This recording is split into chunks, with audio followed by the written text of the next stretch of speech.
Turnip Boy Robs a Bank is a fun roguelike departure from the original game's adventure, filled with goofy bosses, simple yet fun gunplay, and a butt ton of hats. Hey there, I'm CGDannyB, and this is my review of Turnip Boy Robs a Bank. Firstly, I want to thank Graffiti Games for providing me an early copy of the game for this review. Before we get started, don't forget to like the video so this little man can feel appreciated. And now, let's talk about Turnip Boy Robs a Bank.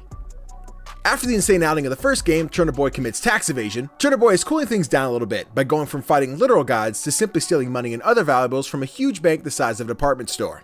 Needing a few extra million bucks in his pocket, Turnip Boy joins forces with the Pickled Gang, a bunch of rough and tough food folk who are ready to back you up with tips, weapons, drugs, and other cool items from the dark web. Now somehow, Turnip Boy is making multiple trips to the same bank in an effort to unlock new sections of the facility, and make it out with mountains of cold hard cash. All while the bank owner, Mr. Stinky, sits in his office and sends his army of security guards to stop you. But ain't nobody stopping this little turnip.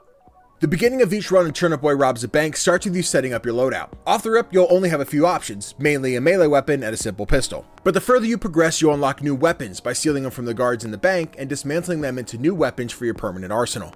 And eventually, you'll also gain access to two other stations in your base, the Roboroid Shelf and the Dark Web Store.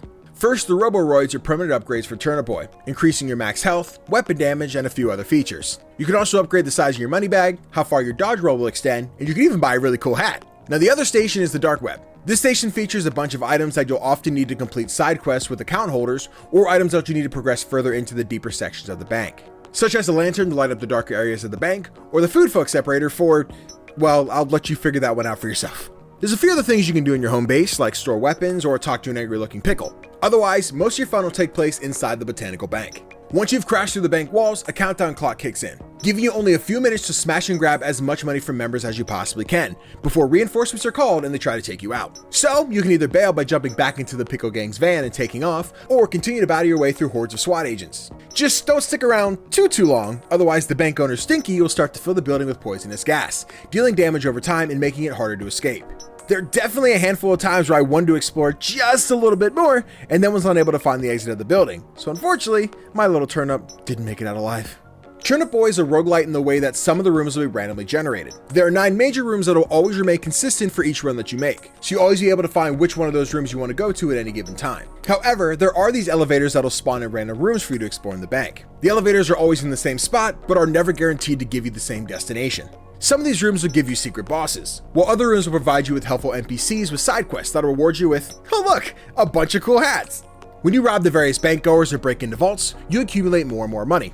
Obviously, that's how robbing a bank works. But as you start to fill up your pockets, you'll eventually run out of space. To start off, you can only carry $2,500. So any money you try to pick up after hitting that limit will just disappear. However, it does appear you can carry countless valuable items. So if you see any secure glass with cool stuff inside or even some golden statues, be sure to grab them all, because at the end of your run, you'll make some major bank with these items. There's 4 major bosses in the game, each one occupying a different corner of the bank. After defeating each one of them for the first time, you'll unlock these special key cards that allow you to take shortcuts from the main lobby. This will allow you to reach your desired area when you want to have a rematch, secure a special weapon, or even find a specific NPC to turn in a side objective. Ultimately, I found Turnip Boy Robs a Bank to be a fairly easy game. Though I don't think players will simply power through it on their first go at this major heist, I do think once you understand the rhythm of the game, players will know what to run in for, where to grab major loot, and when to go back to buy the item necessary to progress to the next area. In my roughly 6.5 hours of playing the game, I only died maybe 3 or 4 times. Mainly because I'd sell my weapons to level up and then just didn't get a good draw on my next outing, or I got too cocky and ended up perishing to the deadly fumigation.